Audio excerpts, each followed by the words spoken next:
এই মুহূর্তের সবথেকে বড় খবর, তৃণমূল সাংসদ এবং অভিনেতা দেব অর্থাৎ দীপক অধিকারীকে এবার সমন পাঠালো কেন্দ্র তদন্তকারী সংস্থা এনফোর্সমেন্ট ডিরেক্টরেট।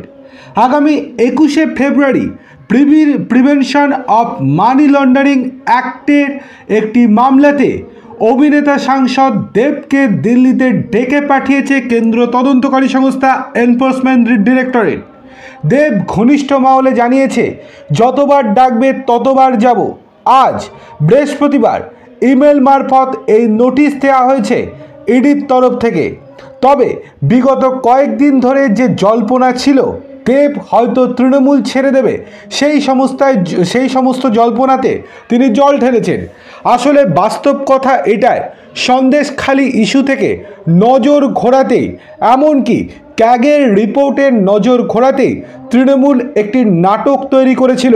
সেই নাটকের মুখ্য চরিত্রে ছিলেন দেব। সেই জন্য দেব বারংবার নিজে তৃণমূল ছাড়বেন কিনা এই নিয়ে জল্পনা সৃষ্টি করেছিলেন, যাতে করে সমস্ত নজর ঘুরে যায় অন্যদিকে। এর পরবর্তীতে কিছুদিনের মধ্যেই সেই নাটকের যবনিকা পতন হয়েছে এবং যবনিকা পতন হতেই এবার ফেঁসে গেলেন তৃণমূল সাংসদ দেব।